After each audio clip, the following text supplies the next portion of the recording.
So now we're going to talk about whole notes, half notes, quarter notes, rest versus notes. One thing I want to talk about first, to really be clear, is the difference between the staff on sheet music, which is 5 lines, and tablature, which has 6 lines.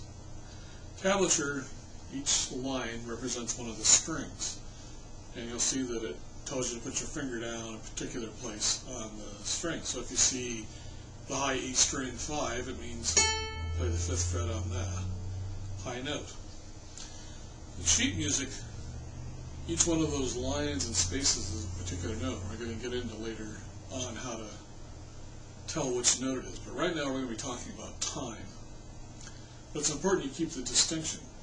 Tablature will tell you where to play the string, what fret, but it doesn't tell you anything about time or rest, and unless you actually have heard the song, it's very hard to tell what's going on.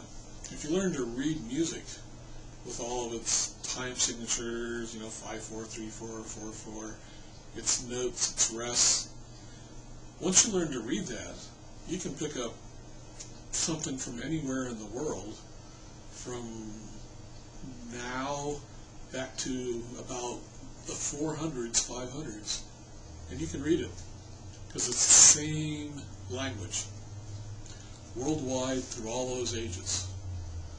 It's kind of like, when you watch science fiction movies and they always have that universal language translator. That's what this is like.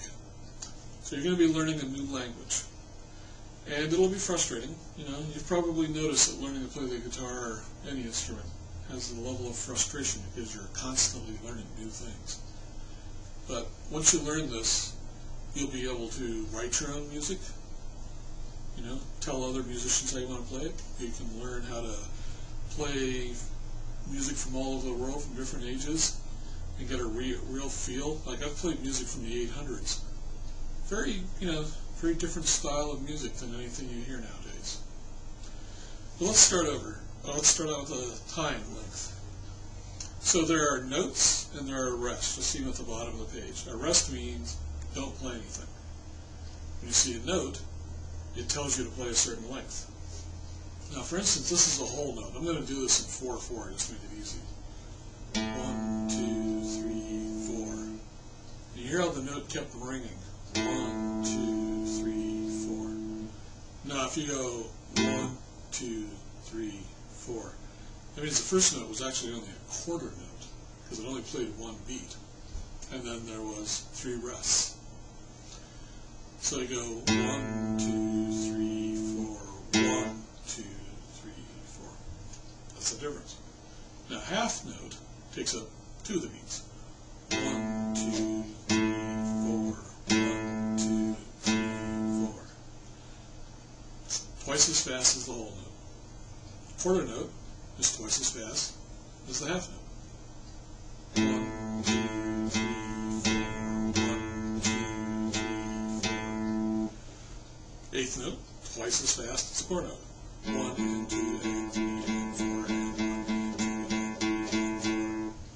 So each one of these iterations is twice as fast as the previous one. 1 E and da, da, da, da, da, da, da. There's, when you get up to like 64th notes, usually that means the tempo is slowed way down. Because at this speed, 1, 2, 3, 4, 64th would be along the lines of, and you can only go so long playing that way.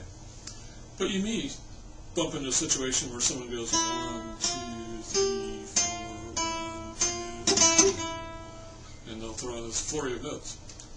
So you got to be ready for all of these different situations. The rests are just as important as the notes. Not playing a note is just as important as playing a note. For instance, we did that James Brown thing a few chapters back where we went.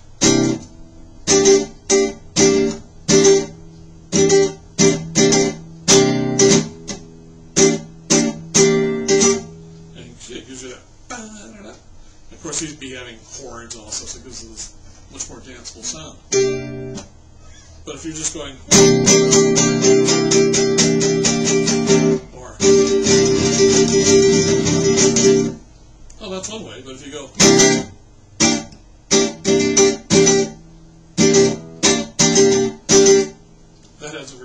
scale, and the not playing the notes is just as important as the notes you were playing. So, again, you see a whole note, you let it ring. It doesn't mean go 1, 2, 3, 4. It means 1, 2, 3, 4. Half note means 1, 2, 3, 4. 1, 2, 3, 4. Now, you can also have a situation where you have a quarter note and then a half note and a quarter note. So you get 1, 2, 3, 4, 1, 2. Sorry. 1, 2, 3, 4, 1, 2, 3, 4. So you can see that you can completely alter these things. And you'll also see in some sheet music where there'll be like a half note, but it's like on the fourth beat. And what that means is you play on the fourth beat, but you let it keep going into the first beat of the next measure. So it just kind of, you'll go 1, 2, 3, 4, like that. 1, 2, 3, 4, 1, 2, 3, 4, 1, 2, 3, 4. So there's a whole variety of these things. Don't think that when you come to a measure, everything has to fit in there. It's just a way of keeping time and letting you find out where you're at. Like in a lot of sheet music, the far left measure has a number on it. And say there's 4 measures, and you'll have 1, 5, 9. It'll work its way up, and that allows, like say you're on the 147th measure, working on something with somebody, and you don't sit there and go, well, it's down there, blah blah blah. You go, I want measure 146th, the next measure over, and you go flip flip flip, okay, and you just get there. It's all just a way of organizing the system to find your way around the music. Again, it's a language. I'm personally of the opinion that before we started speaking words, we spoke just sounds. Some people are convinced that it all comes, our first instrument was drumming, but I think it was our voices, our sounds, and plucking on vines and trees, things like that. That's part of the reason I believe that music has such an effect on people, because it's really our primary language. We just don't know it very much anymore.